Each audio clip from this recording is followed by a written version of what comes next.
Remember, Monday morning, my program starts. 12-week plan or 3 months, same thing. Time's going to go regardless. At least be in shape for it. Do you want to fill your sleeves? Do you want to feel like a bit more of a man?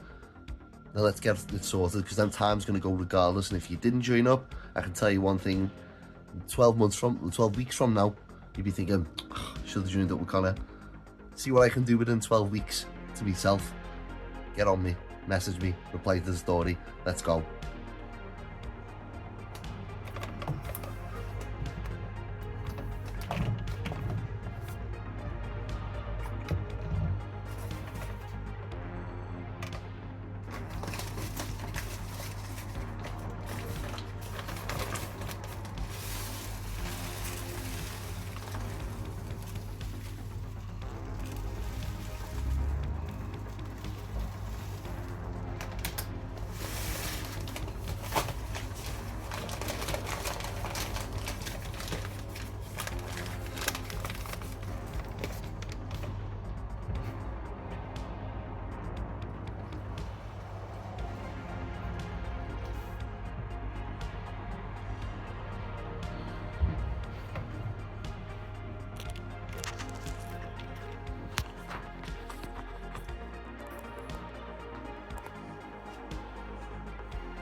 No. Devastating.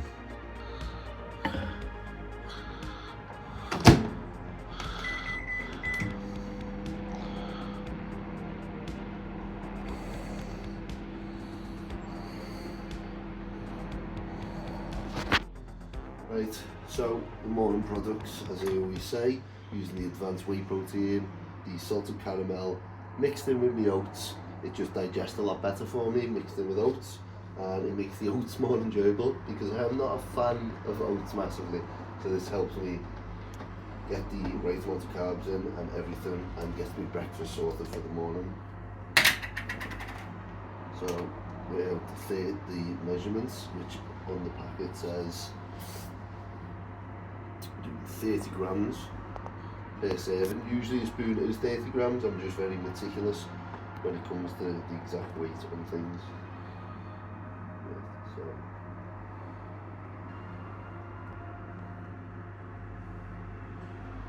well, we'll actually go for 40 grams today, because I want a little bit more protein, to be honest. There we go.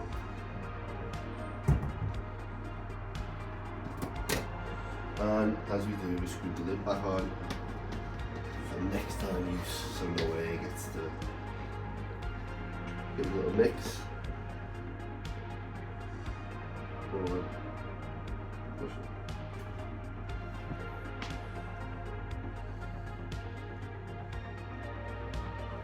We just mix that, nice slow pace. That's why I always add a little bit more water in. I leave the porridge to be a bit more watery, just so it absorbs a bit better. As you can see, I'm not really having to get a whisk out or anything like that. Literally just a simple spoon, and it mixes it nice and easy.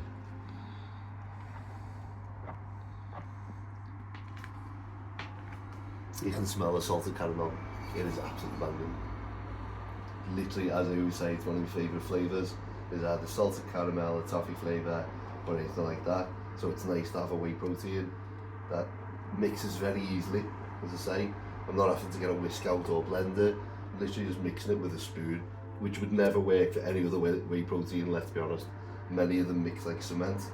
And as you can see already, if you come over, it's almost mixed in entirely, with no clumps, no bumps, no issues.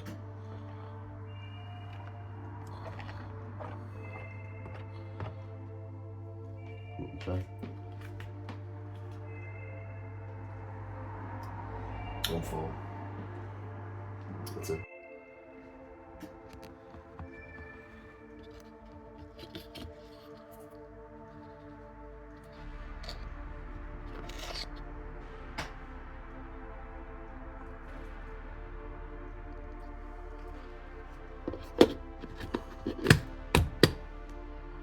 today I got morning cardio in by mine in the park. Right now I'm getting afternoon cardio in by the beach. Extra steps, extra cardio, making sure the job's done.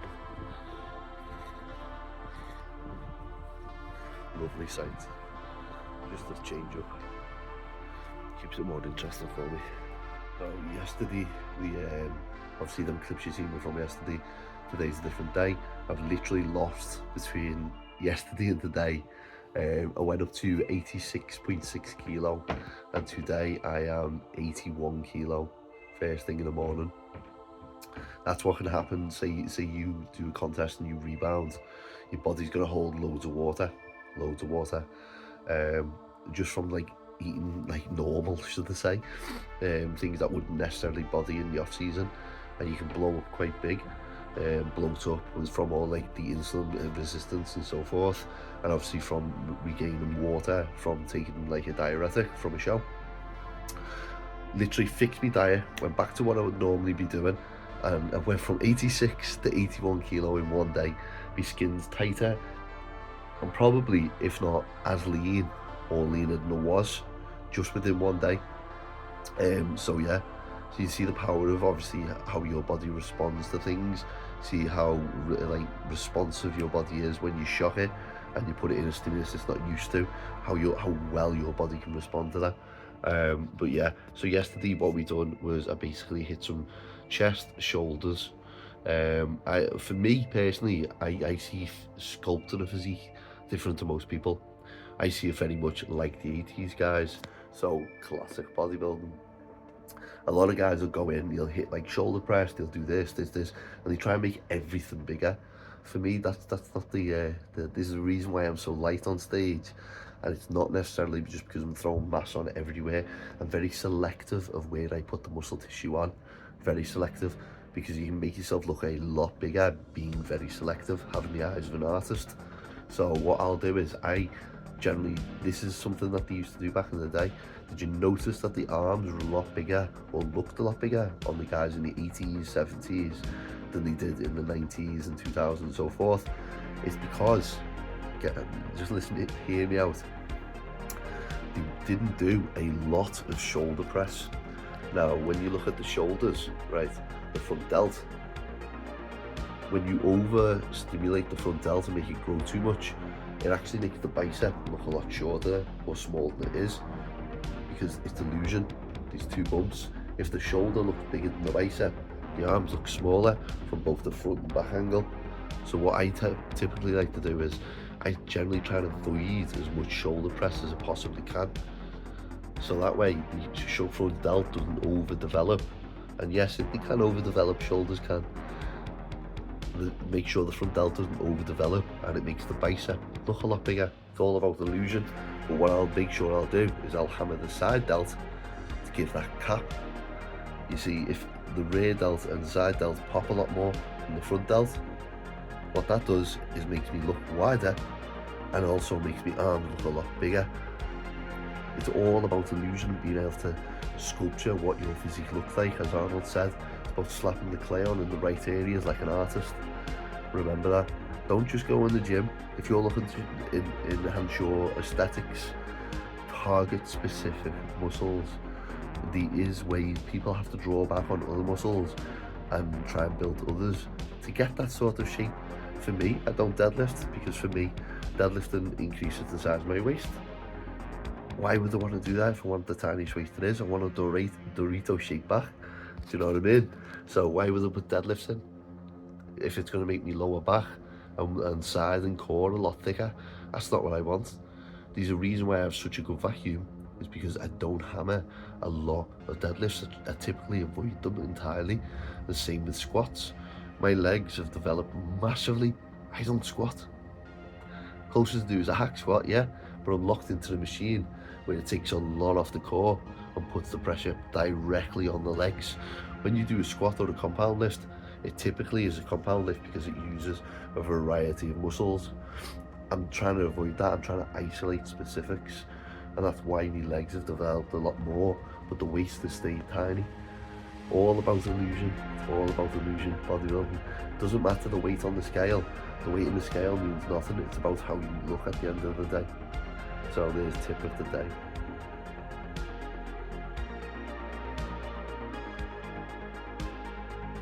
As you can see from there, the proof is in the pudding. It's all about targeting muscle specifically for that look. As I say, I've been in the game for 11 years, and I took a lot of time out after obviously competing like many years ago, and got back into the sport and fell back in love with it. In 2022 was my return to the stage after years of like just not wanting to be part of bodybuilding anymore. And within 6 months I went from 225 pounds to I think like 72 kilo or something, or 70 kilo on stage. And then 2 years later, 2024, I came back on stage at 80 kilo. So I gained 10 kilo of muscle within 2 years, 5 kilo per year. Now you think of like a chicken breast when you buy a kilo of chicken, how much muscle that is. Now you slap that on the body in the right areas, and it makes a big difference, as you can see. As far as vacuuming goes, now we'll get onto this now. Vacuuming. Me personally, I've never really trained to do a vacuum. I've always just naturally been able to do it. I think vacuuming, a lot of it is actually genetics, to be honest with you. You can learn to do a vacuum, yeah, but I could always do one as a child. Like, it wasn't even like a sort of like something I had to train for. I could always just pull my waist in and be like, look at that. I know a lot of people who've trained for years to do a vacuum and still struggle to do them. Unfortunately, I do think a lot of that is genetic. I do. Because as I say, I've never trained to do it. I know people who have to do it every single morning. And yes, you can train to do a vacuum. You can. You have to be able to push all the air out of your lungs and pull up. Basically, it's like pulling it in. It's hard to explain, but basically, because I've always been able to do it, it's never been something I've had to train for. I know guys who do train for it and they lean back and they do a lot of exercises with the dumbbell, pulling it over, pullovers, and they push all the air out the body as they lean back. That's one way of doing it. As I say, I've never had to really do that, to be honest. But a lot of people have, as far as vacuuming goes. So I'd follow someone who's never really been able to do a vacuum naturally and learn what they've done to do one. But as I say, because it's, for me, I personally think it's quite a genetic feature. No matter how much they're training to do one, I'll always do one better, because genetically I can do it. Do you know what I mean? So if I trained to do one, it'd probably be a lot better. But as I say, I've never met anyone who's got a better vacuum than myself, and I've never trained to do it. And it's unfortunate for a lot of people to hear that, yes, but that's the reality of it. We are on the daily walks and talks, as I say. The subject of the day is motivation. Motivation is just like a sip of coffee or a spoonful of sugar. It's a quick burst of energy, and when it wears off, you don't want to do anything. Never be a motivated person, be a dedicated person. Them small steps takes you up the escalator. That's the staircase. Each step you take every single day will get you, it'll elevate you. So what I like to call it is elevation. Okay? Top athletes aren't looking for motivation, they're looking for elevation. There's a difference. The small steps you take every day is what's going to construct the process of the end goal, and you'll only ever get to that end goal if you're trying to elevate yourself every single day, not by trying to motivate yourself every single day. Motivation, a lot of people are like, oh, I wish I was motivated like you, I wish I was da-da-da-da. But the thing is, they're stopping to talk to themselves, and in that process it's called stopping to talk to yourself, right? You're stopping, you're not doing what you need to do. Don't talk to yourself first thing in the morning. Get up, get out the door, go. If you have to stop and go, oh, I've got to do this, then a couple of seconds you've already delayed, never mind how long it's going to take you to fight through that.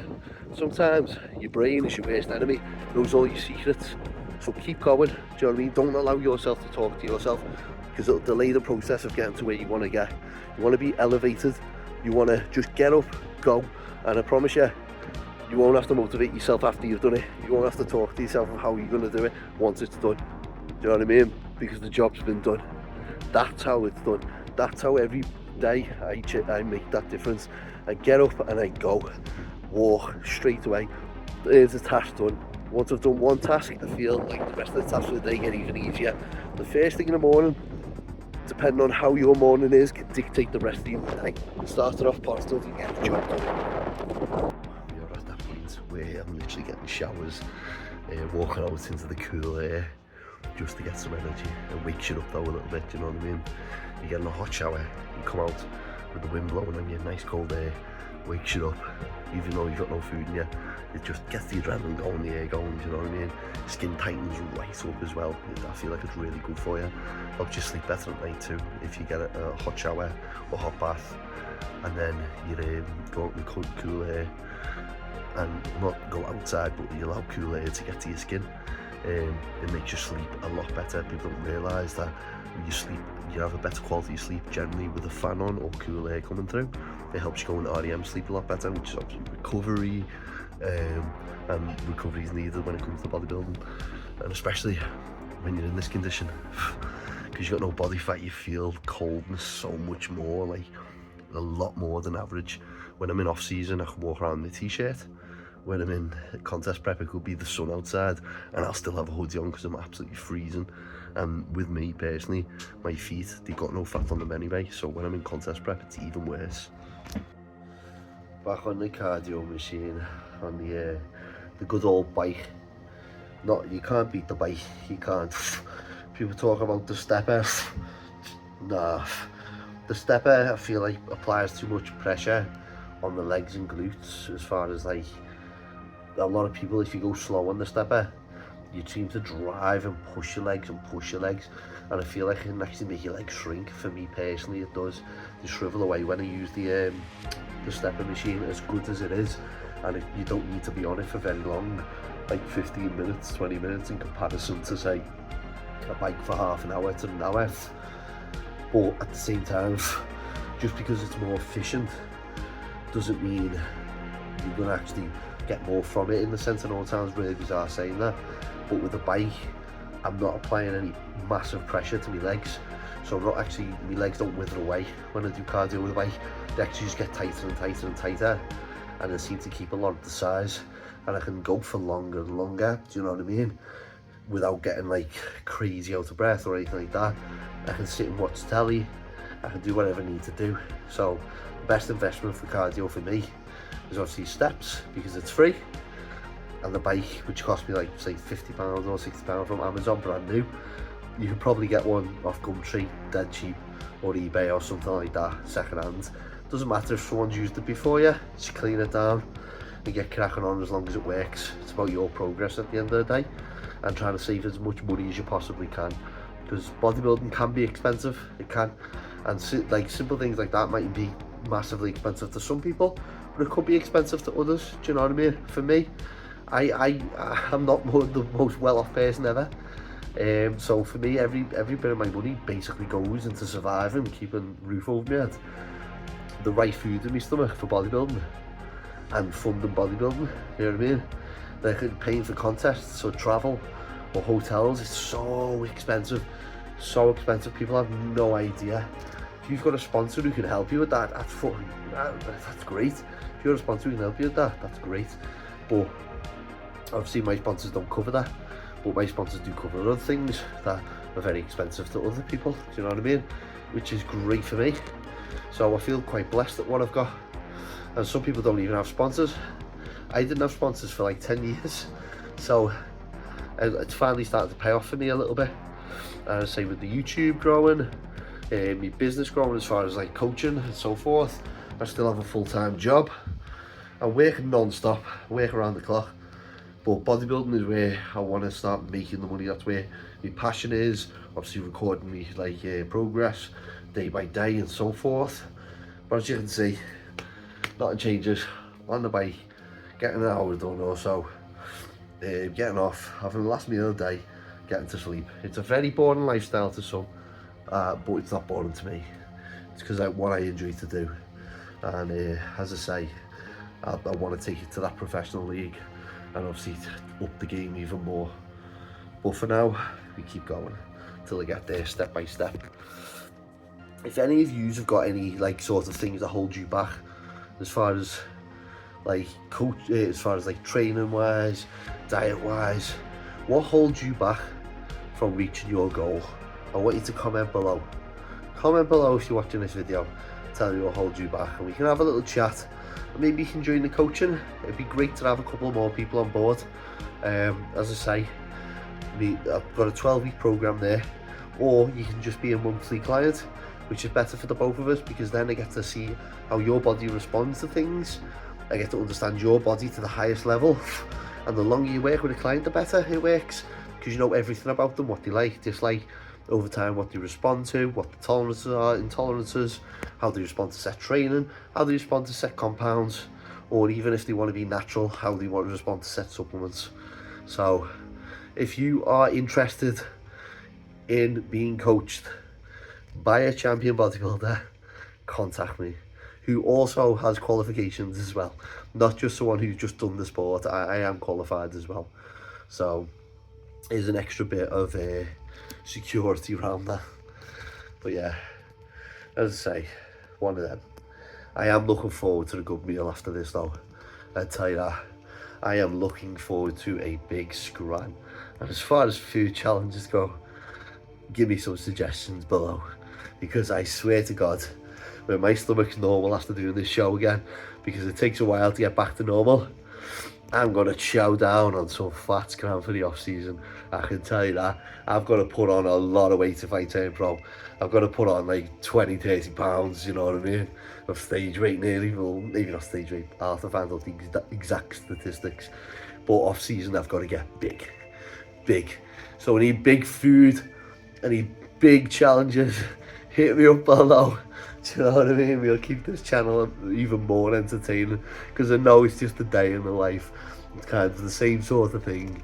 But if you're motivated by it, that's great by me. But as I say, I'd like to incorporate new things to this channel too after doing the show. Show you more of like the insight of what an off season's like as well. Do you know what I mean?